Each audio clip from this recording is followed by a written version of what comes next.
I have something to tell you. Okay, please. I heard from someone. So you know how you've been all excited about doing your research for the podcast? Yeah. How much do they hate it? No. They said the last 3 podcasts have been their favorite yet. Really? Yeah, and they really like the structure. They like the questions. And I didn't want to tell you because, you wouldn't take it well. You'd take it too good. Take it too good. So I like to... Yeah, not tear you down, Yeah, I was but just I gonna like say, to take you down a little bit. Jess doesn't versus- like to build me up. She likes No. to tear me down. Well, he is what built up. That's what That's I'm the thing. realizing. Doesn't need to be built up. Maybe, you know what, maybe that's a mask for my true feelings, and my true feelings are sadness, but I have to mask it with being confident in myself, and if I didn't do that, maybe I would start crying. Last night. Okay, I'll stop here. And then, okay, literally. Last night, To cry for help. I won't give all this details, but we had some friends over. We got to talking about childhood trauma, intergenerational cycles. And I heard you say, yeah, there's a lot of anger in my family, but really it was a mask for, anxiety and sadness. And I didn't even prompt it. You just said that on your own. Yeah, but to be fair, we have had that conversation a bunch of times before. But I was so proud of you for just saying it. As much as I pretend not to ever listen to you, Apparently, no, he I does do listen. listen more than you might think. I should have been secretly recording that conversation, but he, outside of the podcast, talked about sadness and anxiety underneath anger. What do you think I talk about with my buddies when we go out? This is an emotionally intelligent man, folks. I just feel like... Finally.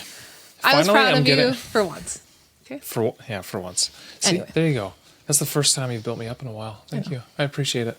That's like this small morsel to feed off of for however long until I get for the future. next one. Yeah. People are going to think either I'm being too dramatic or that you are just really mean to me. No, remember the feedback that we got the one time that I'll never forget? It's like, you just are seeking my praise and approval the whole time. Right. In every episode. There was, Yeah, there was some feedback on that. Was a comment on one of them, right? Yeah, a comment that I love listening, but it just seems like Scott's always seeking Jess's approval on everything. Well, maybe that's because I'm a broken human, whoever said that. Mm-hmm. And I just need approval to feel better about myself. Are you ever going to start this episode? I've been waiting forever.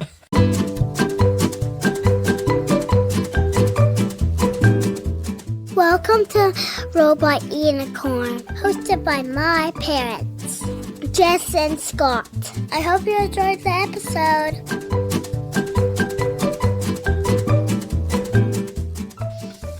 Okay. Let's talk about boredom. I want to start by setting the scene. Oh boy. When you think back on your own childhood, is there a moment or event where you have the clearest memory of being bored? And I have a follow-up question for that one too. But it's a really good question. And I'm sure the biggest time that I can think of, like, being bored to a point where it was like, I'm annoyed that I'm bored, like I really don't have anything to do, would be on long car rides with my family. Because my parents would take us camping, or they'd take us out east, or we'd go to visit my dad's cousin. And those would all be like 3 to 6 plus hour drives, right? I mean, going to Prince Edward Island would take... Going out east. I don't know, 18 hours? Yeah, exactly. That was really long. So I think if I have to think about when I was bored as a kid, that would be probably my biggest memory. And I remember being really annoyed about it because my brothers would often play their like DS. They had like a little gaming devices, and then my parents would talk to themselves, but I got car sick. So I couldn't read, couldn't play a game, couldn't really do anything. So, and I'm still like that. So I just kind of sit in the back seat and just like look out the window. So that's probably the most bored I would remember being. Okay. How did you respond in that situation? And what do you think that tells us about how children process boredom and downtime? I would be very internal, and I still am. And see, it's hard because I think the way my brain is wired is I actually crave being alone and downtime and time to just think.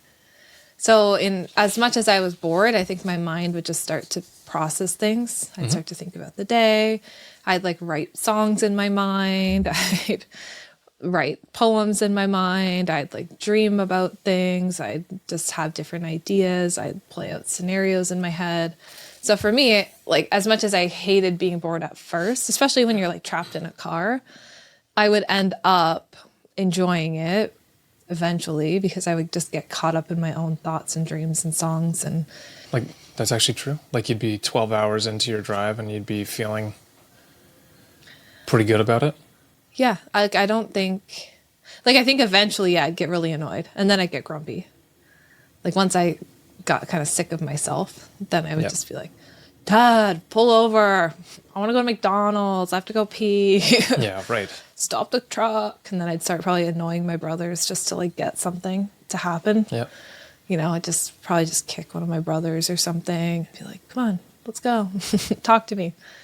Or I'd complain to my mom and then I'd be annoyed with her for talking to me. And my poor mother who listens to a lot of these episodes, like her and I were talking the other day because our oldest is me. Like, not is me, but like we're very similar. There's a lot of similarities. We are very similar. And sometimes the way she treats me is the way I would treat my mother. And I just am like, oh boy, this is a lot. Anyway, so. I probably don't help that because, I mean, often I'm kind of chuckling in the background. Yeah. Yeah, I don't help. But. So that's probably what I would do. Okay. Now, let's fast forward to your work as a therapist. I have no idea if you ever see kid clients for boredom reasons. Or maybe talk to parents about like how to get their kids to engage. Is there anything that's been surprising that you've seen or ways you've seen boredom show up in families? I think the surprising thing to me about boredom is how fearful parents are to let their kids to be bored. Like, I feel like, I mean, I can identify, let's say, the car ride. I think there's lots of times I was bored, but I would just, I don't know if I would have labeled it as bored because that's just what it was. You just don't have all these extra things to do. And so you just have to figure it out, right? So there were so many times I'd just sit in my room by myself, you know, kind of be bored and then be like, oh, I guess I'll just get out my journal or I'll read a book or I'll play with my Barbies or whatever, right? But I think parents are kind of afraid to let their kid just have nothing to do. And so something that I hear a lot of the time from parents is like, well, I have to have them in 5 sports or I have to have them with all these activities or play dates, or I have to give them a screen because otherwise what are they going to do? So it's almost like we're trying to erase the time that your child would just be bored. Do you think, though, that's the parents being afraid of their kid being bored, or it's like it's either they're on a device or they're in a structured activity and they don't know potentially any other way, because that's what modern life has sort of become? Well, I think they're worried that if their kid just has nothing to do, then they won't know what to do with themselves and they won't like be able to manage that. Like, I think a lot of parents are fearful that their kid won't be able to manage just having nothing on their plate. Mm-hmm. And the kid won't know what to do with themselves. So then they'll just start clinging and crying and whining, be like, I want my device, like I want my tablet, or I want to play Fortnite, or I want to do this, right? So then the parent's like, well, it's better, which I understand this, by the way, it's better to have them in an activity every single night. So then at least they're not asking me for a screen every single night. So I think then they just make the alternative to screens, keeping them super busy with sports. That's like, I hear this all the time. Mm-hmm. Sports or extracurriculars or whatever it is. So that they don't have that time at home where they're just like, I want to go play on my Xbox. So I feel like that's the hard part for parents right now, is they feel like if they're home and their kid is bored, they're just going to turn to a screen. So they're just better off not having that downtime. To be honest, I kind of understand that then. Yeah, I get it. If you think those are your only 2 options, then I get how you would think that structured activities like sports is the better of the 2 alternatives. That completely makes sense. Yeah, and a lot of the time they're not wrong, right? Yeah. Like, I was talking to my mom at a screen time talk I was doing recently, and she's just like, my kid was really struggling. He was really having a hard time getting off the Xbox. So I just said, you know what? I'm going to put you in 2 sports this winter. I'm going to put you in hockey and I'm going to put you in whatever, soccer, something else. and let's just see if this can get you off the screens and you have something to do. And it did. And she's like, it works so well. Now he's got all these friends at hockey. He's better socially. He's not on the screen every single night. And so I'm definitely not saying that approach is wrong. Sometimes that's what needs to happen. But I feel like it starts in that early age where kids never have that time to figure out how to be bored. And then once they're older, like the tween years, then they just don't know how to exist without doing something all the time. Yeah, I mean, I think that makes sense. But again, only if you think those are the two alternatives. Yes, exactly. Those are the two options you have. Nothing. If you don't think a child can be bored, or maybe it's more work to try and like help a child be bored and do things. I don't know, but that to me that makes sense. It would be better to put them in sports than to have them watching a screen or playing video games all the time.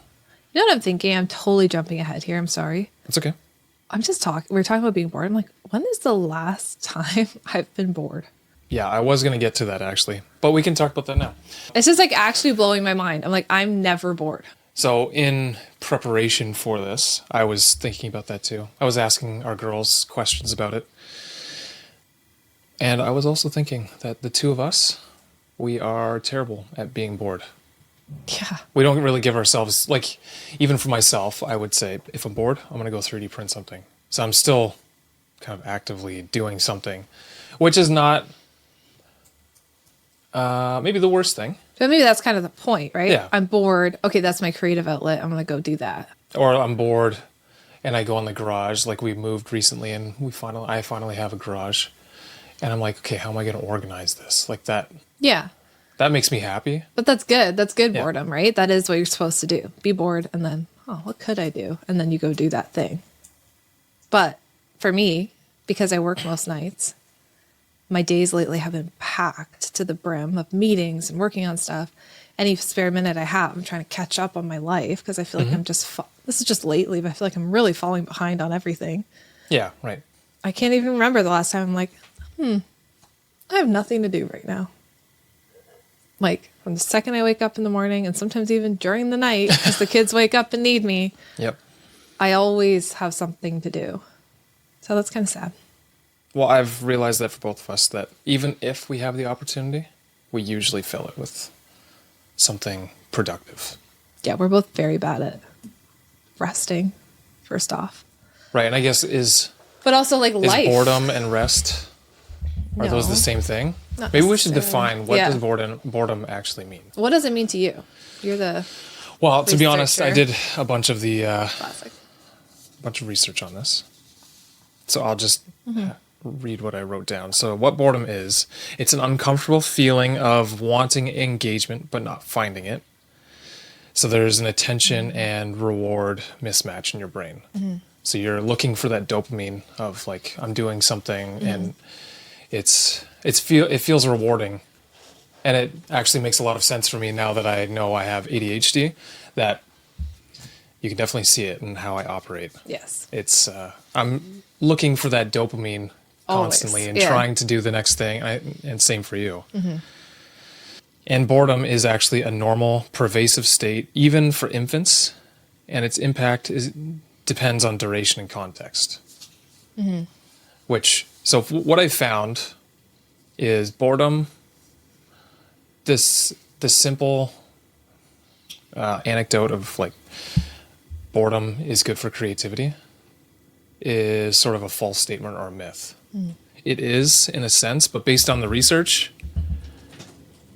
boredom is great as long as the child has like a loving home and there's resources available to them to try and use their creativity to do things. Basically, they're learning to problem solve, but you have to understand their age and developmental stage that they're at, and like it changes as they get older. And resource dependent doesn't mean like you have to give them all kinds of toys. It's actually more like they need a few pencil crayons and a notebook or something like that. Or Right. they need to go outside and find sticks and rocks, and they just need something to go out. And sometimes according to the research I found, if children live in that safe and loving home and they have resources available to them to actually resolve that feeling, that uncomfortable feeling of wanting some engagement in their mind, it helps them build all these skills like problem solving and frustration tolerance, and it just helps them develop. But it can't be so much boredom that it borders on almost being neglectful. Like, Right. you have to figure it out. We're not going to help you. You just got to figure it out. It could even be like our 5-year-old is saying she's bored, and you say, well, why don't you go draw a picture and like help her get the pencil crayons out and some paper. So what you're saying, and I agree, that there's a balance between letting your kids be bored in order to foster creativity, which I think if anyone's online following, different pages, let's say on Instagram, you see that all the time. Like, I always see posts on like, let them be bored. It fosters creativity, right? So yes, but then at the same time, if you are always forcing your child to be bored, like you're never just giving them something to do, but you're not presenting them with opportunities of how they can use that for creativity, then you might be setting your child up for, like, it's a little bit more on the neglectful side than just letting them be bored. Is that what you're saying? Yeah, maybe neglectful is a bit of a harsh term, but it is more likely to hinder their development, especially in the early years. Well, I feel like there's a difference between like a kid who's, let's say, 7, and they're just by themselves every night after school. They have like, nothing to do. Was it called the latchkey kid? Like, Yeah. where they are home and they're home for maybe hours on their own. Parents aren't there. No one's supporting them. That's kind of a recipe for them to get up to stuff that maybe they shouldn't be doing. Yep. Versus a 7-year-old who's like, hey, I have to work. I have to work after school. Like, I'm home, but I do have to work. But I've put out some potential craft supplies for you. I'm here, and but I know you can find something to keep your brain busy for the next hour. Something like two different things. Yeah, and my quick notes on the developmental snapshots are infants, so less than a year old.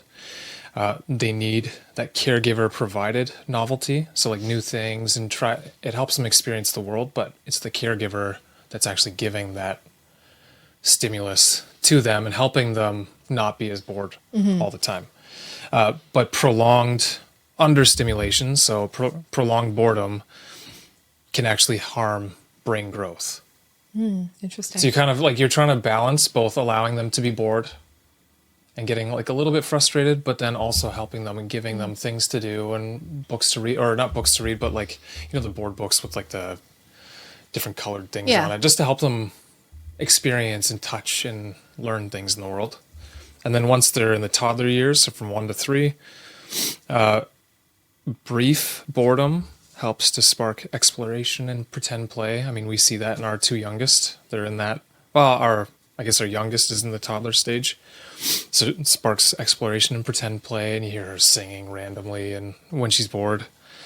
But chronic boredom can lead to tantrums and meltdowns and restlessness and frustration and misbehavior. And then once they get a little bit older, elementary, like 5 to 12, classroom boredom is actually, according to the research, considered to be not helpful. Like at school boredom. Yes. That makes sense. It can very much hinder their ability to perform well in school and to actually absorb the information they're being given, which I found, it makes sense, but it's interesting to me that in other situations that helps build creativity, but then in school, not that the research wasn't saying like they have to be engaged constantly. They have to be able to learn how to do the hard things, even if they're kind of boring things. But consistent disengagement or consistent boredom helps them be more disengaged, and it ends up meaning they achieve less. Actually, I feel like you see that a lot in gifted kids, like so super smart kids. Yep. They get bored and then they engage less. And they cause maybe more troubles in class, or they get into things they shouldn't because they're so bored by the material. It's not stimulating enough for them. And it's the research that I found kind of said both sides. So if a child finds the work too easy, it results in the same pretty much the same thing as a child who finds the work to be way too hard. Totally. Yeah. Which I That found makes that a was lot of sense. interesting. But yeah, unstructured boredom can fuel creative, self-directed play and peer collaboration, which we definitely see in our older two. They definitely, like, they're trying to come up with games together, and all of a sudden they'll be like, Mom, Dad, you have to come play a game with us after we're done dinner. And they'll have this whole elaborate game that the two of them have created together because they were bored after school. Or they're like digging up a part of the yard and coming to us with this bucket of dirt and saying it's Yeah, something. exactly. So, yeah, at that age, persistent boredom apparently predicts later depressive mood and minor delinquency. So ends up they're a bit more mischievous. And Yeah, I'm definitely seeing the difference here between, like you said, your latchkey kid or your kid who's just constantly not engaged. And it also makes me think of, like, as a connection issue, right? So if you're persistently bored, that also tells me you're persistently not having that connected time with maybe your parents or other people in your life. Like, you're just kind of by yourself. Yep. To me, that's very different than, like, actively being like what we do. We're not going to overplan you every night. Some nights you're not watching a screen and we have no plan. But hey, there's lots of craft supplies out. You have lots of stuffies. You have your Barbies. You can go ahead and do whatever you want with the things that we already have for you. Like, two very different types of boredom. And honestly, one of the things that I have found to kind of fit both structured and unstructured play super well, and we're not sponsored by them, but was Lego. Yeah, we've just got into Lego. Well, your brother bought like this bigger set for our oldest daughter. Which she did tell him to buy. Yeah, which she did tell him to buy. I feel like we should tell that story. It's so cute. Okay, go ahead. So our oldest, when we were in Florida this winter, we went to Disney Springs. And anyway, there's a big Lego store there. And she saw this Lego set and we said no, which we're going to do a future episode actually on saying no to your kids when they want to buy things to teach them the value of money. Anyway, so doesn't she call my brother? She says, Mommy, can I call, my uncle? She calls up her uncle and says, hey, for my birthday, can you please get me this wicked Lego set? Yeah, and your brother's big into Lego. My brother's big into Lego. Yeah, so he does like that big sets. So my brother is big into Lego and obviously loves his niece. So the fact that she's all cute and, calling him, can you buy me the wicked Lego set? He can't say no. So then, fair, because if his kid did the same to us, we would also have a hard time saying no. If his daughter asked me for that, I would have a hard time saying no. There's something about your niece asking you for something. It's just like, for Scott and I, we're real sucks for our nieces. Like, literally, they could ask us anything and we'd be like, okay. But for our own kids, it's easy to say no. Anyway, easier. Not easy. Well, yeah, easier to say no. Anyway, so he got her this Lego set, and now they've been really enjoying Lego ever since. Yeah. So sorry, continue. Well, we don't have that much Lego at this point, but what I will say is that toy, it does two things. One, it gave some like time where our oldest and I sat down together and we spent several hours putting this whole set together, and like it was that connection time. So I was doing one job, she was doing another next to me. The other two girls were like watching and trying to help a little bit and participate in it. So it was a lot of work to put it together. But then by the end, she has now this set that she's been playing with nonstop. So now it helps her with her imaginative play afterwards. So it's both the structured and unstructured play. So when she's bored, she actually has... First, she had this structured play, and then after that, it became this unstructured thing that she can use whenever she wants. And she and her sisters will... Well, actually, lately she's been hiding it in her room so that she doesn't want her sisters to play with it, which is fair. Yeah, but I just thought that was... Surprisingly, I've never actually been that into Lego, just because we didn't have it. I didn't have it as a kid, so I didn't really understand it. But then this set finally kind of made me understand why it's so popular. Because it was it was super fun to do. we got to build something. So there's like that satisfaction of having built something together. We got that connection time, and then now she can use it for her imaginative play. Yeah. And that's like when we're talking about boredom, I feel like we see that in our kids. So for something that's really important to us is to give them a lot of that downtime, right? So we have, and we've talked about this on other episodes, so we have a lot of boundaries around the screens, how much screens they're allowed to watch. And those have always been in place. So I feel like that's helped them a lot. There's rituals around when you can watch a screen, how long you can watch a screen. So they kind of know that there's a certain point in every night where it's like, this is your time to just figure out what you're going to do. And sometimes they play a game together. Sometimes they want us to like play, toilet tag or something like that with them. Sometimes we play outside or we go for a walk, and then sometimes they just figure out what they're going to do. And a lot of times, let's say our oldest likes to go up to her room and play with her little Lego by herself or play with her Barbies by herself, but they're not afraid of having that time. Oh. And I feel like that's important for the parents who have those younger kids, is you can actually start teaching them how to deal with that open-ended time early on. It makes it a lot easier when they're older versus trying to start that with an older kid who's used to having those dopamine hits from screens all the time. It does get tougher. Yeah, and you were mentioning before that a lot of parents seem to fear, I guess, their child being bored because of the potential tantrums or meltdowns that they have.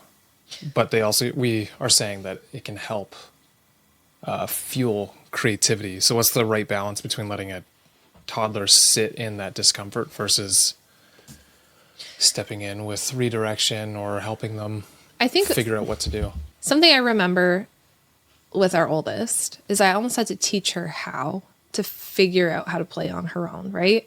So kids are definitely wired to play, but they're also wired for connection. So they're going to first always try and get those connection needs met. And then when they are met, then they feel like they can play.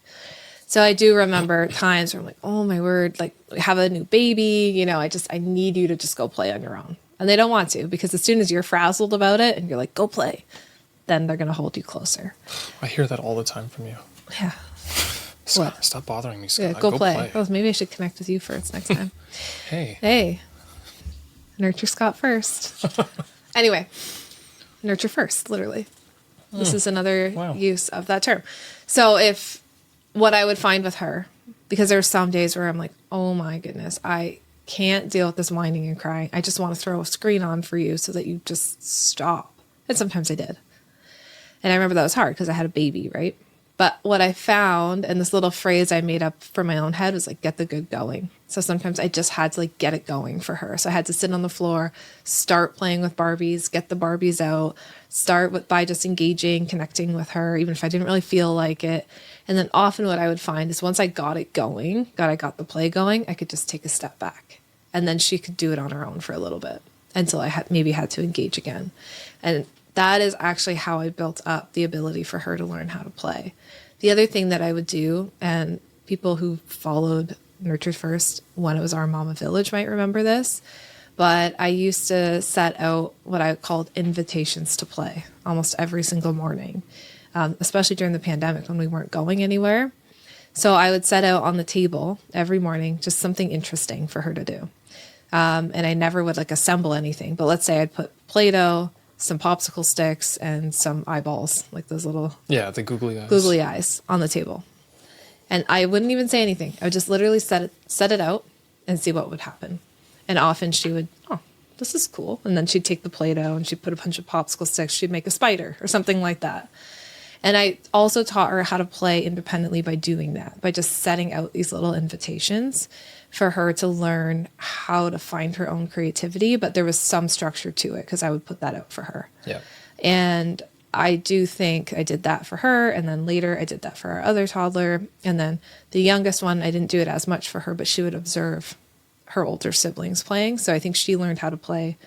I didn't have to teach her as much because she wasn't the oldest. Yeah. And she would just watch. She would just observe, right? Oh, she's right into it now. But with some kids, especially our oldest, I had to really kind of teach her how to do this by yourself. And I had to always start by just joining her world, nurturing her. And then I called it the step back. I teach this in the Parenting Little Kids course too. I just take some steps back and just let her do it. And so I just say that because I know a lot of parents are like, well, my kids don't know how to play.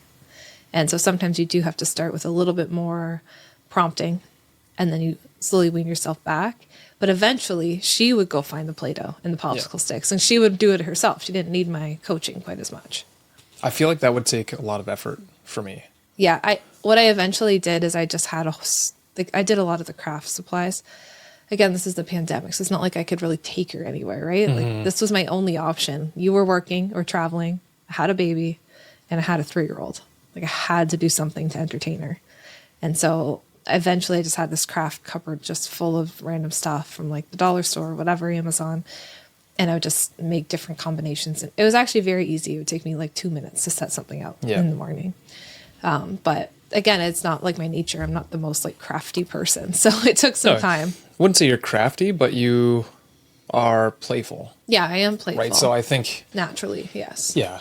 With the girls, just in general, you are able to play. Versus, I feel like it's a little more challenging for me. Like, I would prefer to be running around outside with a soccer ball and doing that kind of stuff. Mm-hmm. But that's also... I'm not saying there's anything wrong with that. It's more like if we want to give them the creative outlets like that, that would be... I don't know, I can see how that would be difficult for a lot of parents. But, I mean, this might be just a good reminder that those are possible. And just the invitations to play is one way, but also... start up a game with them. Get outside, start passing a ball around, do a scavenger hunt, find some sticks, and then slowly wean yourself back, and all of a sudden they've found some sticks and they're making a house or they're making mud soup or whatever it is, right? Yep. So I think lean into what works for you. Totally. Like you like the rough and tumble play with our kids. I could do without that. Like usually I'm very overstimulated by that. Okay, girls, grab the rakes. We're going to go rake some leaves. Yeah. It's super fun. Let's build a pile. I mean, yeah.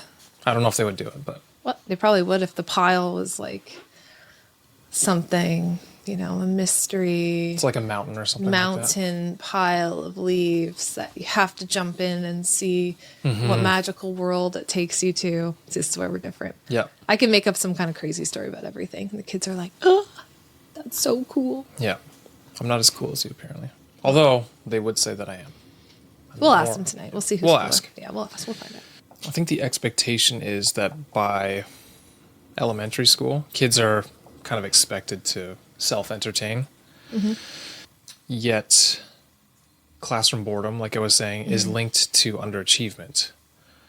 So how should teachers and parents collaborate when a child is chronically bored at school but thriving at home, or vice versa? Yeah, I see this a lot. So I'm seeing a lot of boredom kind of on both sides in the school front. So on the gifted side, the kids who are gifted, they need the stimulation too, right? If everything's so easy for you, of course you're going to be bored, right? You're done your homework way before your peers. It's super easy for you. It's not stimulating enough. So those kids might need some additional pieces of work. Sometimes they need some, like most schools have programs for gifted students. See, I never understood that enrichment program, and maybe that works for some kids. I was in that for a time and was very annoyed by the fact that I had to do more work. I would love to see, and a lot of school, I think enrichment programs are changing. Yeah, I'm sure. I mean, I that can was only a long speak to time ago. Ontario, but I think the enrichment programs are improving, and it is cool when you can do like one of our kids is making a little library, like a free take a book, leave a book kind of situation with her class. I think it's cool when it's something a little more hands-on like that you can offer. Yeah. Her whole class, it's not like an enrichment thing, but like when an enrichment program can be like a project or something that's... Well, mine was a project. Like it was projects, but it was like you have to build this poster on... I still remember my project was on the Tasmanian devil, which is like an extinct animal from Tasmania. And I just remember thinking, like, why do I have to do more work than the rest of my class? Yeah, then it just feels unfair. I was very annoyed with it. You have a strong sense of justice. Yeah. For me, I was often bored. Like, I literally hated school always. I was always bored by school. Now with the ADHD diagnosis, I'm like, okay, that makes sense because I didn't care about anything. I remember saying that to my mom all the time. Be like, I don't care about anything. Like, what's wrong with me? I don't care about... Yeah, yet when you were in university... I thrived. Master's program and everything, because you actually cared about it, maybe. But now that I understand ADHD, it's like, unless you're excited about the topic, it's very hard for you to focus on it. And so now I look back and I'm like, okay, well, that was clear for me because I could never focus on anything in school. And I hated it all. I was so bored by it. But then as soon as I went to university, I was succeeding. I was doing so well, like 90s. I'd never got 90s before on papers and projects and stuff because I actually liked the topic.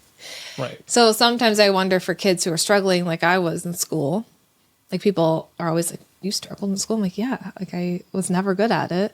But it's like, can we find a way that this could be engaging for those kids? Like we're teaching them all the same way, but maybe and that's hard, easier said than done, right? Mm-hmm. But so how do you think teachers and parents could collaborate on that then?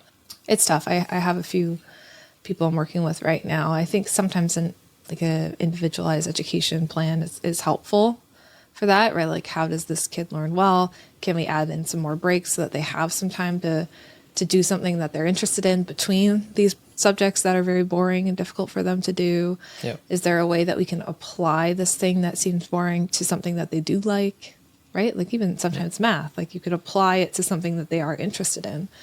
But again, I say all that and also recognizing that teachers are very overloaded. They have a ton of students in their class, and it's very hard to meet all the individual needs of the students in their class. So we do the best we can, but it is difficult when you have so many kids in your class, and to put them all on an IEP is very difficult as well. So we're kind of dealing with a systematic issue too, that there's just not an easy answer to that. Yeah. Now, do you find, like my question was more about if a child is bored at home but not, or bored at school but not at home versus bored at home and not at school. Like, do you ever see that, or are the kids usually kind of just bored in general? I definitely see that. Like, I see kids who are bored at school and never bored at home. So do you think there's a possible solution to that? If you can see, like, why are they not bored at home, for instance, versus they are at school? Like, what's the difference in how they're playing or doing things, or is there... Well, I mean, there's a couple ways I see this play out. I definitely see the kids who are bored at school, hate school, similar to what I was talking about. They're not stimulated by the subjects. They're not interested. They're not doing well. It's hard for them. So, of course, they find it all boring. There's nothing interesting. And then they go home and they can do their interests, things that they like, whatever that is. Even a lot of times these kids have lots of opportunity to play, do crafts. I had a little girl once who just loved crafts.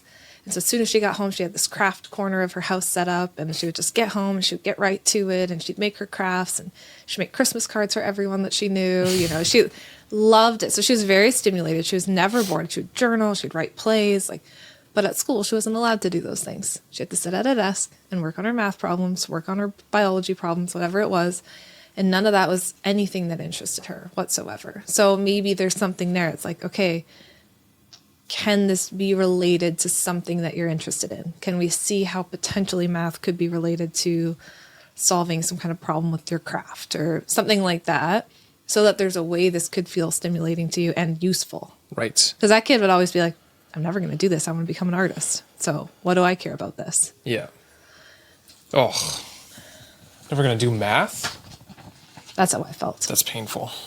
That's how I felt. I'm trying to convince the girls, especially our oldest, because she's in math. doing proper math problems now. Trying to convince her that math is everywhere.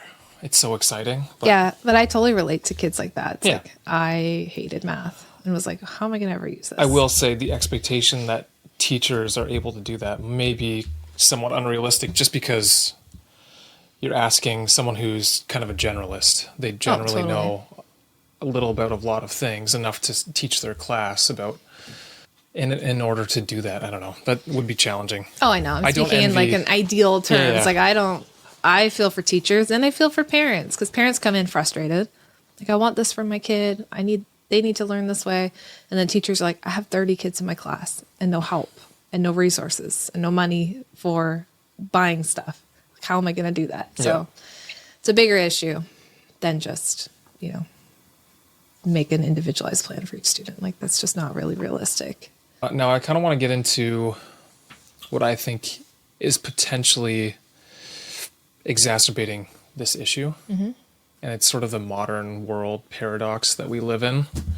Like, for instance, you hear that parents are like handing kids screens in restaurants, mm-hmm. or we even see it, or cars, or even grocery lines, and yet they still complain about being bored.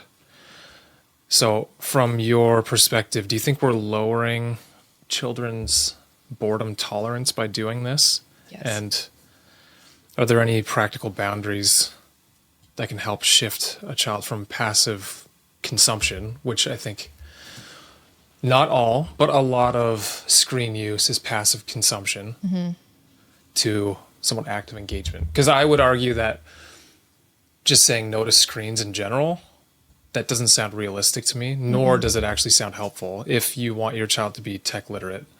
So, like for instance, I got this little robot and I have to set up the program on my computer, but you can program it to do different things. It's for kids. You can program, like bring little blocks in and they can get it to do things. I would argue that that's a useful way to use your screens versus just watching shows all the time is not. I would agree. I think we need to, when I teach parents, which I've been doing a lot of teaching parents lately about screens, I say, like, what is the function of the screen right now, right? I think about the kid at the restaurant with their family who's just bored. They don't feel like talking to their parents. The parents like, yeah, it's fine. Here you go. Here's the screen. What's the function there, right? And that function is just like your child doesn't feel like talking to you guys. So like in this scenario, that child maybe doesn't feel like talking to you, so you give them a screen so that they don't have to feel bored in the restaurant.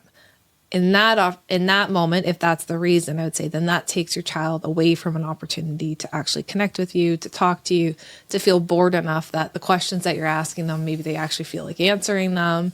And it takes them away from that opportunity to feel that uncomfortableness of being bored, right? So that's very different to me than, hey, let's watch a movie as a family tonight, or let's learn how to code this robot, or let's play a game together and race each other or spend time together, right? So what is our function of the screen? And it's the function just like, I want my child off my case. I don't want to hear them whining and complaining. I don't want to hear I'm bored. So yeah, sure, go ahead and go on your iPad when I'm shopping at the mall or when we're at a restaurant, or like literally any moment that you feel bored to alleviate discomfort. I feel like that's when you're going to get into an issue. You're saying all this, and honestly, I feel like I use my phone to pacify myself often, and so do you. Total. You know what? When So I was talking to the kids today, I said to them, and I was so clear, I said, by the way, this is not just a you issue. Like, I'm sure there's times when you're asking your parents, like, hey, mom, can you get me a snack? Or, hey, can we talk together? Or, hey, can we do this together? And they're on their phones. And they're scrolling on their phones. And everyone was like, yeah, my parents do that too. And I was like, yeah, so I just want you to know that when we're talking to you about your screens, it's not just you, it's us. And as adults, we also have to take responsibility for our screen time use as well. And I think you're totally right. I haven't actually intentionally trying to not do that. And I'm not always succeeding. But let's say I'm like waiting in line for coffee or something. I'm intentionally trying to just keep my phone in my pocket and not take it out and just scroll it, just unless I like literally have to answer a text or an email or something like that, which I don't have to do when I'm just standing in line for coffee. And it's hard. Like you just feel like your brain's just like, I need that dopamine hit. I don't want to just stand here and think. I think writing a book for me has been really good because I have to think a lot in order to write a book. So I've been trying to intentionally like have time to just think. And then, man, when you all of a sudden have time to think, a lot of creativity happens. Like for me, my brain's like, wow, there's so many thoughts. I have so many ideas. And then I actually have to go sit and write them. But for me, writing a book has been a huge eye opener of how much downtime is actually required to do a creative venture like that, and how you can't do that if your brain is constantly distracted. So then, is it even fair for us to be trying to set these boundaries if we can't even do it for ourselves? I don't know. That's what I've been thinking recently. I mean, we are pretty good at setting the boundaries with the kids. And I would say in general, we are pretty good about not using our devices too much with the kids. But there are times where it is literally that situation that you said, where one of the girls is asking, hey, Dad, can you give me a snack? Can you give me a snack? I'm like, yeah, 1 minute. I'm searching for something. Dad, can you give me a snack? Yeah, I will. Just give me a second. Oh, this totally happens. I think it's both. You have to set the boundaries for your kids, especially when they're little, because their brains are in their formative years. And do you want your child's brain to form craving that dopamine hit constantly from the screens. And they're going to learn from what's modeled to them. So if daddy, like, just to use you as an example, if you're always on your phone, then they're going to learn, oh, okay, well, that's what my dad does. So I'll do, like, what's wrong with that? I'll do the same thing. And I do think we have to be mindful. And I know that we call each other out sometimes, right? Like if you're on your phone and it's dinner time, like, Scott. Honestly, it's Why are you probably on your once phone? it's probably once a week that one of us calls out the other. Yeah. At least. But I feel like it's okay. It's like healthy and we're on the same page. And usually, let's say if I call you out, you're like, oh yeah, okay. And you'll put it away. And Yeah, same and I'll with put me. it on the desk or something like that in another room. And Yeah. Because sometimes I think you don't even realize, like you're just sitting here, you're like, oh, I'll just pick it up for a second. And all of a sudden 10 minutes later, you're lost. Like not just you, but me too. Yeah. You're lost on some, like I'm lost looking at an Instagram post or a DM or an email. It's and- very rarely social Yeah. media for me. It's more like I thought of, oh, I need to find storage hooks for the bikes. That's your problem. So that I can actually store them out of the way, because we don't have a big, like we have a very small garage.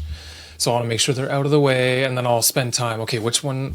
I'll look. Okay, what's the best type of hook for hanging bikes? And I'll spend time doing that, and then it'll get me on this tangent. Oh, there's these other types of mounts that you could use. Is that better? Is that worse? One going to damage? So I feel like we've gotten into arguments because you are like this before, Yeah. where like I'll say one single thing to you and you'll just want to research that more. And so like I feel like we're having a nice conversation. I just want to talk to you. I was doing, you're like, have your phone out, and I'm like, no, I didn't want you to research. Like I literally just want to talk to you. I don't need you to Basically, research it. I'm doing this, what I do for this podcast, but I'm doing it for a hook for storing bikes. But Scott's constantly like, you always want to be in the know. You always Yeah. want to research something. And so sometimes then that gets, and then It gets in the way. it gets in the way, right? And I mean, I can be the same way. My thing is more like, I'll just quickly check my DMs. Yeah. It's like, I'll have posted something. I'm worried it's controversial. Like, I want to make sure that no one's trying to cancel me online or something, which that never happens. But anyway, and then I'll go on and all of a sudden 15 minutes later, I'm like, I just got sucked into a whole bunch of DMs. But I will say, I think this was our New Year's resolution. We are getting a lot better about this. And I know you say that, but often I don't feel that that's true for myself. I feel I'm getting better. Yeah, I think you are. I think I'm getting a lot better. I think there's still some room for growth for both of us, but That's can't that's say. a nice way. Yeah, Can't say As she's who. staring me down. Can't say who needs the growth the most, but I actually think I've been a lot better, Yeah. and it's been quite nice. I would agree. Yeah. It's definitely an issue that I have, because I like to be, like you said, I like to be in the know. Yeah. I want to understand that, like even when I decided to buy the 3D printer that I have, it probably took me 2 to 3 months to decide to actually buy that 3D printer. Even though I was pretty sure after the first day of looking into it that it was the right one, it took me months to decide that I had made the right decision on that Yeah. first day. So he'll research something to the nth degree. Yeah. But yeah, I do feel like I've made a lot of progress. And I think Yeah. once you've made progress, then you do notice how much everyone else is on their phones. Yeah. Because I'm not on my phone. So then I feel like I'm harder on you, because I'll be like, Scott, I'm sitting here just trying to talk, or we're having dinner, or we're, like whatever. You're a lot better, I do think. But anyway, I think it is good to hold each other accountable to that if you want to hold your kids accountable. Yeah. Because I think you're right on that point. Like, what's the point of holding your kids accountable to being bored and not being on their devices all the time if we can't even model that to them? Yeah, I wonder, I don't know this for sure, but I sort of wonder if,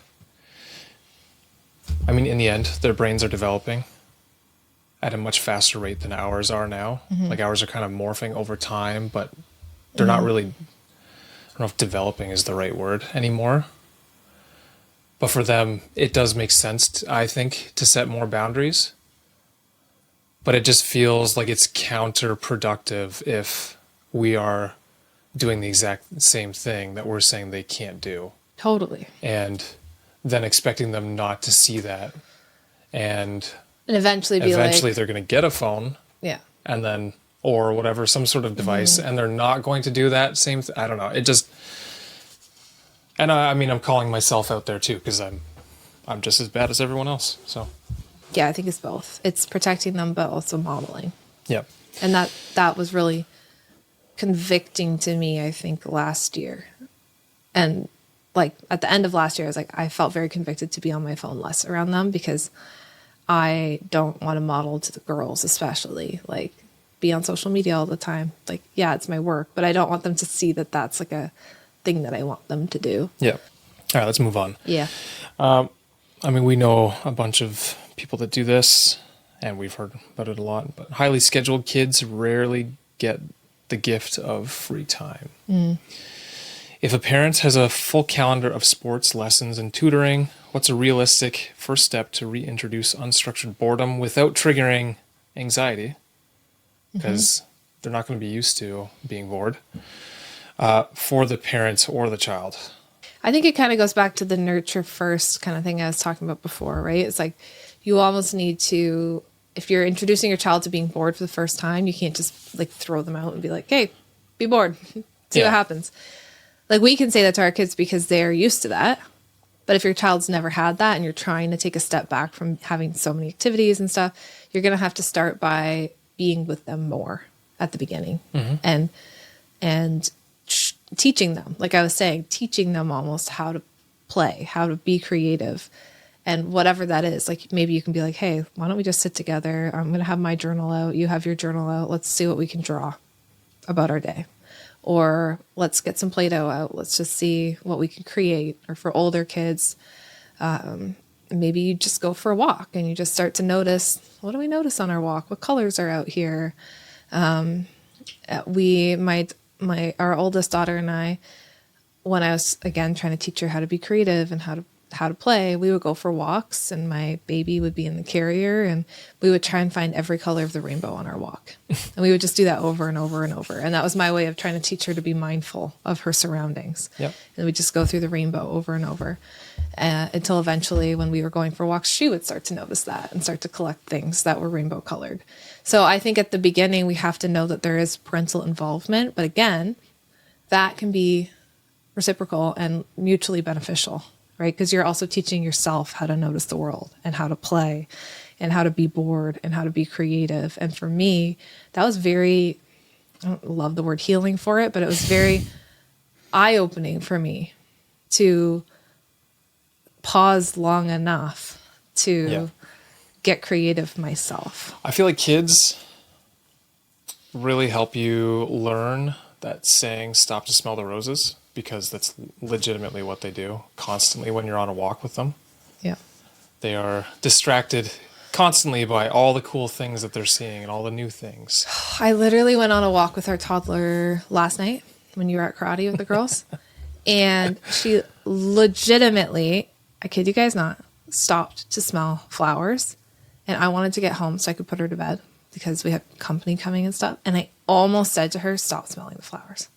Like, I almost said that. And I was like, am I literally going to tell a child to stop smelling the roses? You know, like the phrase. I was like, we can take an extra 5 seconds to smell the flowers. But that's what they're supposed to be doing, Jess. I don't know if you knew that. It would have been so easy for me to rush her. And then I'm like, what am I rushing her for? To get home 2 minutes earlier, you know? And then right. I just waited her out, and it literally was like 10 seconds, and then off we go. Yep. She's smelling the next thing.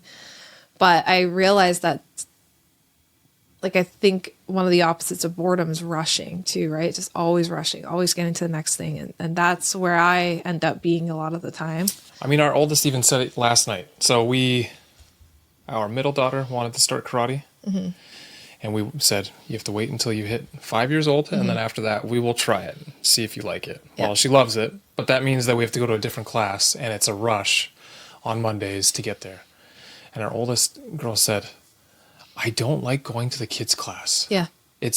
We have to rush to get out. I like to spend time just doing my own thing before we go. Totally. I also don't like when you go to the kids' class, because I feel like we get home, such a fast dinner. We don't have the family time. I'm like hustling to like get it on the table and then clean it up. And then boom, you guys are gone. And then when you get back, it's like, oh, we got to rush you to bed because now it's late. Like, I hate it, actually. But I understand they like it, but you have to be mindful of, so it's one night a week that we rush. Yep. And so we're okay with it because it's one night a week, and they do love karate. But a lot of people do that every night. But if that was every or night, many nights a week, I would not be functioning. Like, I can't even deal with the rush. Like, that's too much for my sensory, my nervous system. So we've kind of already talked about this, where like many parents or adults, us included, I think secretly fear boredom ourselves.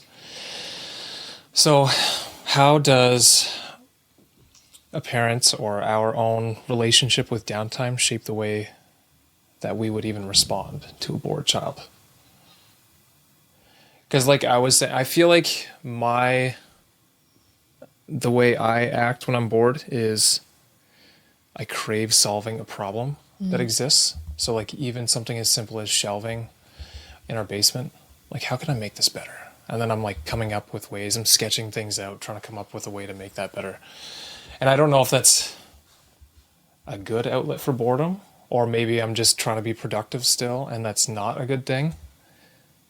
And I should just be good or bad. Sitting outside watching birds fly by. Like I don't know. I mean, I feel like we're so different. It's interesting because for you, I think you get bored and then your brain craves, I want to do something, right? Yeah. I don't think that's wrong. I feel like as long as you're channeling that in a healthy way, right? So maybe it used to be, I want to work. Like, I don't want to just sit here and be lazy. That's different. You're like hating on yourself. Like, I'm lazy if I'm not doing something. Well, no. So you know what? You're saying that. And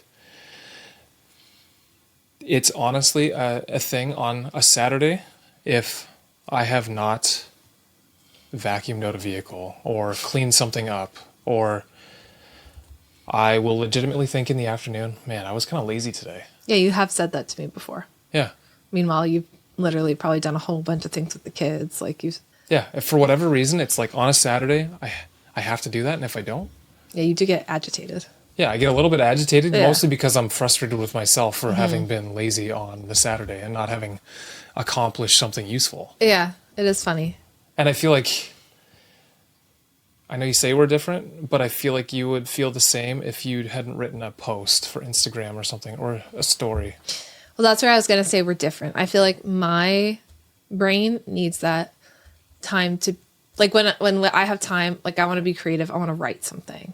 I want to do something like in my head. Like I want to think about something. And but is that not what I'm doing? Like I'm sketching out, I'm coming up with an idea for. But I feel like it's more physical. Like you're like, I want to think about how to improve the shelving. And I want to go in the garage and I want to put up some new shelving and I want to organize the whole garage. I think we're splitting hairs here because you're talking about, like, I'm an engineer. That's what I trained for. You are a psychotherapist. Yeah, I guess that's true. Right? Okay, So it's fair enough. Yeah. It's still like vocationally, that's still what we were sort of trained to do and how to do things. Right? I honestly don't know if either of us would know how to just like spend a day just sitting around, not doing anything, like being bored. There's 1 week a year when we go camping that I think we allow ourselves to do that. Sort of. But we still have 3 children. So yeah. Like I would be interested, it'd be a good social experiment if you and I went away for a weekend, just the 2 of us, and we couldn't do anything. Like we couldn't work. Oh, I would have to go on a hike. I would have to yeah. I don't know, I would be very uncomfortable with it. Maybe I need to do more mindfulness and just try and... I feel like at this point I could be okay with it. Yeah, I don't think that I could. I mean, we're not going away for a weekend. So yeah, I know. No problem there. But yeah, as I was researching this whole topic of boredom, a lot of questions about... Because I don't think I myself can be bored. I don't think you can be bored. I've talked to a few other people, like some people we work with. And even they were saying, like, if there's a moment where they're bored, they're usually just scrolling their phone. Yeah, we fill it. We always fill it. Try and fill that time. Mm-hmm. So, I don't know. It's hard for me to see how, yes, theoretically, we should be teaching our kids how to be bored and how to do, like, kind of be creative with their time and not distract themselves by scrolling on a phone like we do, or using their tablet or playing video games. Meanwhile, I feel like parents are equally as bad or potentially worse. Yeah. So maybe it's really, here it is. Maybe it's really a call to I already don't like how wonder to ourselves, like the question you asked me at the very beginning, when we were kids and we were bored, what did we do? Right? I think a lot of us were probably bored as kids. What did we do? What did we like to do? Or what did we wish that we could have done? And maybe we need to learn how to do those same things now instead of constantly reaching for our phone, right? Like, what are we modeling to our kids? I personally have felt, like I said, very convicted to model to my kids that I'm not just on my phone every spare second I have scrolling, right? And I have actually found that in not doing that intentionally, I have been more creative. Like, I'll sit there and do puppets with the kids, or sometimes I'll even sit there and I'll just think of ideas for something I want to write about. And I'm not, like, things that I'm writing are not necessarily all just my book. Like, sometimes I'm just writing things for the sake of writing them. Yeah, you're just journaling. I'm just journaling. And that's what I did as a kid when I was bored and I was able to. I would just journal. I would just write stuff.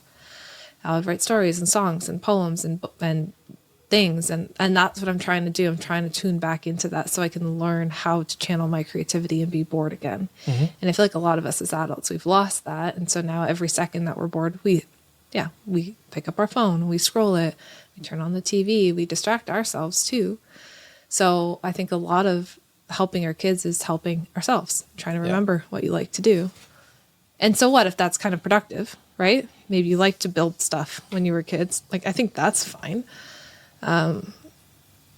But yeah, not trying to fill our own time with just mindless activities all the time, I think is important if we actually want to model this to our kids. Yeah, I think there's something to be said about even just watching a movie for the sake of watching a movie, and like doing sort of the passive activities. But I think, I don't know. It's a challenging situation because, and maybe this is worse for me than it is for you, but I feel like I definitely have it where if I'm not accomplishing something, even if it's 3D printing, I feel like I'm not doing enough. So if you were to just sit there and color with the kids, like, that would not feel like enough to you. Oh no, I can do that. So what do you mean by not like, what would that look like to you, not accomplishing anything? Yeah, good question. I don't know. For whatever reason, it's like the Saturday, if I don't go for a bike ride, and I also don't potentially mow the lawn or clean up the garden shed or something like that, it will feel like it was a wasted day. Even if the whole point of the day was just to spend time as a family and do stuff. Interesting. I think that's like something else for you to reflect on, right? And I'll be curious if other people feel that same way. Like they can't actually allow themselves to be bored. Yeah, anyways, maybe that's a completely separate issue from this. But I just find that boredom is very challenging for me. Yeah. And I have to fill my time with something. It's just... And I mean, there's so many things. It could be trauma, like, I have to be productive to get out. Right. It could be the ADHD, right? I need that dopamine hit. Otherwise, I don't know how to like handle my own mind. Yeah. Like, there's so many factors that it could be. Yeah. Yeah. Okay. I have a few quick ones. Here's a good one that you might smirk at. Mm-hmm. Imagine you're designing a 1-hour workshop for parents titled Harnessing Boredom. What exercise or exercises would you lead to shift parents' mindset more powerfully? Great question. Now I want to do a workshop called Harnessing Boredom. Let's add it to our list of potential workshops to do. I thought you might like that. No, I actually love. Hire me, please, to do a workshop called that, because I want to do it. Harnessing Boredom, Finding Creativity. That's what it's called. Okay, anyway. It's already titled. I already titled it. I digress. Yeah. No, I added the creativity part. I would probably start with a mindfulness exercise of imagining a time you were bored as a child. What did you get into? Oh, so similar to what you started. Yeah. I would definitely start with a mindfulness exercise. I would probably do a couple of mindfulness exercises, because mindfulness for people who struggle to be bored is very difficult, right? Like, as you've said, I should do more mindfulness. It's hard because you have to literally sit with your own feelings and pause. It's very hard for us to pause. And again, this is where like maybe we're different, because like I'm okay with that pause as a therapist. It's like something I practice a lot, right? Like, you have to do a lot of mindfulness probably to be a good therapist. You have to be able to pause. But for most people, that's not a day-to-day part of their life. It's like slowing down, being with their thoughts. And then I'd probably challenge people to say, what do you do? Like we talked about when you're in line at a store. Do you immediately grab your phone? Do you immediately start scrolling through whatever it is, reels? Could we take that moment to just leave our phone in our pockets and wonder, just think about your day, think about what's coming next, just think. And if you can't think, it's like the rainbow thing that I talked about with our daughter, right? Notice the colors in the rainbow. Like that's a great mindfulness activity. And you find each color of the rainbow in the room that you're in right now. It allows you to be present and still have something to do with your mind. The other way that I talk to people about when I'm teaching them like how to just pause, whether or not this is boredom, just pause, the radio in the car, right? I used to be a huge, hey, please always listen to Robot Unicorn, but, the radio in the car, do you always have a podcast on? Do you always have an audiobook on? Do you always have something on? Or do you ever just sit there in the silence and think about your day? I started this practice early on in my role as a therapist because I would see and hear so many difficult things that if I didn't take time to just process it in the car on the way home from work, like I found I was grumpy. It was very hard for me to like focus when I was home. Yeah. So I started this practice of just not listening to the radio on my way home from work or anything and just thinking. And people, every time I say that, are like, what? I never would just think in the car. So that's another way. So I would probably talk to people about these things and then say, like, notice how uncomfortable that feels for you and see if you can do it. And that's a tough one for a lot of people. But I would just start with the simple things like that, just the pauses. If you want to teach your kids how to pause, you have to learn how to pause in that way too. You're saying that, and I think I was far better at that when we did not have kids. So before we had kids, I had a commute that was an hour and 15 minutes one way. And there were times, quite often actually, I was annoyed with the radio. I had a cassette player in the car. So I either had to have like a little thing that I could play from an MP3 player with a cassette in there or something, but I would go the entire drive there and back without listening to anything. But I guarantee you I could not do that today. That would be too uncomfortable for me. Interesting.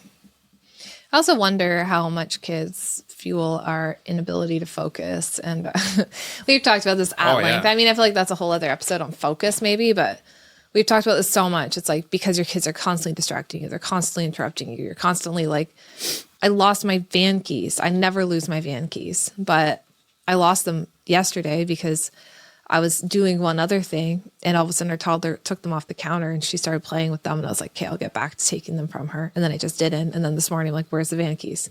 Like I never do stuff like that. Thankfully we found them back, but kids are just like a recipe for lack of focus. Yeah.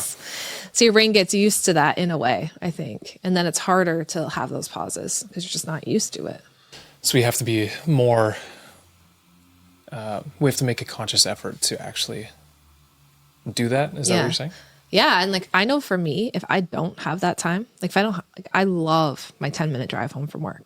Like if I don't have that drive home to just process the day, think about, okay, and then switch gears in my head, it's very hard. Like when we lived closer to work, it was actually harder for me to transition home. Yeah, for sure. Okay. I just want to finish with a couple rapid fire questions for you. So rapid fire answers. Got it. Yeah. The rapid fire questions deserve rapid fire answers. And then after that, I think we're going to call this a wrap. Yeah. What is one sentence you'd want every child to internalize about being bored? Boredom ends when creativity begins. Okay. I won't make fun of you for that one. That's okay. I get what you're saying and I like it, but also I'll make fun of you after the podcast is over. What is one practice you'd want every adult to try the next time their child says, I'm bored? What I say is, you're bored? Great. Let's see what you can come up with to do, and I'll help you. Yeah, I know. I said that was going to be the end, but actually, I want to share with you and the people listening, anyone who's listening still at this point, I asked our two oldest daughters if being bored is good or bad. Mm-hmm. The oldest said, I think it's mostly good. I don't like it, but I think it's mostly pretty good. And I said, well, okay, why? Why is that?